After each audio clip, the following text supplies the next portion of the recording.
मेका कळायला पाहिजे बघ काला का वाटाव वाटल्यानं काय होतं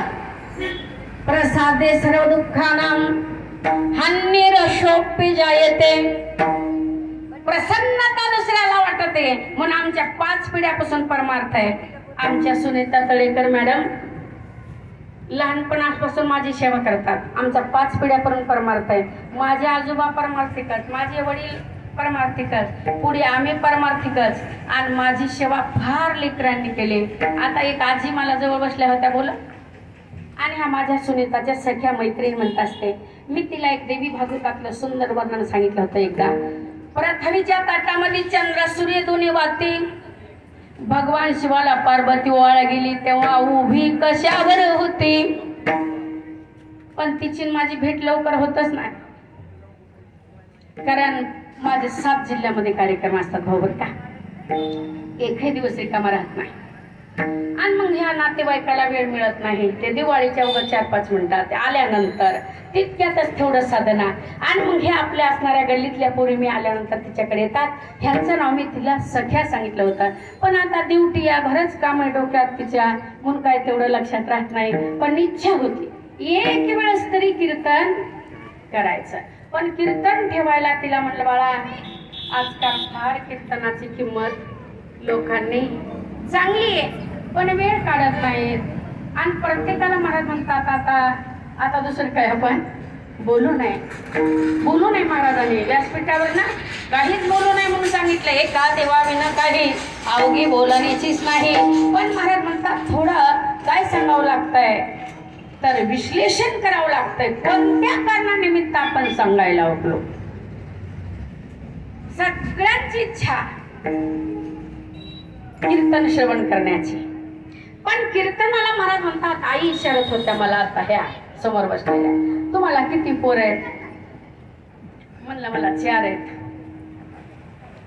म्हणल्या पुरी विचारच आहेत हा गो माय म्हणल्या भरपूर आहे मग आणि एवढा म्हणलं गजेंद्र परिवार आहे आमचा कारण मला माझ्या सद्गुरूने साहित्यानं सांगितलं होतं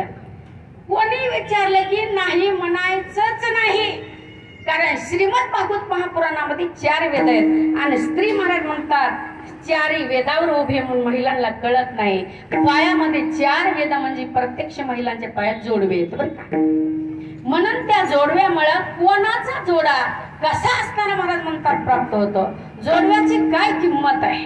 आणि जोडवे म्हणजे कोण आहे ते महिलांना कळायला पाहिजे म्हणून 4 जोडवे 2च पायात आहेत माऊली महावैष्णव म्हणले दोन्ही पक्षी पाय उधरते त्या 2 पक्षाचा उद्धार करण्यामुळे तिला 4 वेद तिच्या पायात आहेत माता पार्वतीच्या असणाऱ्या आणि म्हणून प्रत्येक स्त्रियांना 2 कुळाचा उद्धार करण्याकरता 4 जोडवे 2 पायात आहेत पण लक्षात आलं पाहिजे इथून इकडची बाजू सर्व महिलांची ती आई बापाची आहे आणि इकडची बाजू जी महिलांची ती सगळी सासू सासऱ्याकडची आहे म्हणून दोन्ही बाजू महिलांनी सतत झाकून ठेवल्या पाहिजेत माता मुलांना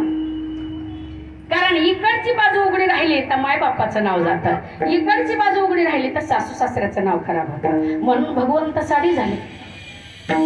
कशासाठी झाले साडी झाले आणि त्या असणाऱ्या महाराज म्हणतात अथर्ववेद सामवेद ऋग्वेद आणि यजुर्वेद महिलांच्या पायात आहेत पण तिथून पुढचं विश्लेषण आपण नंतर करू पण महाराज काय म्हणतात पाहता काल्याच्या कीर्तनाला काला खाण्याकरता स्वर्गातल्या लोकांना देव लोकांना अधिकार नाही कोणाला खायला अधिकार आहे जे भूताळावर मृत्यू लोकात येतात 4 महिने चातुर्मास साधना करतात वारकरी संप्रदायामध्ये राहतात त्यांनाच काला खाण्याचा अधिकार आहे आणि इथं तर महाराज म्हणतात मग काय करा तर म्हणले त्या स्वर्गातल्या लोकांना वाकुल्या दाखवा म्हणले वाकुल्या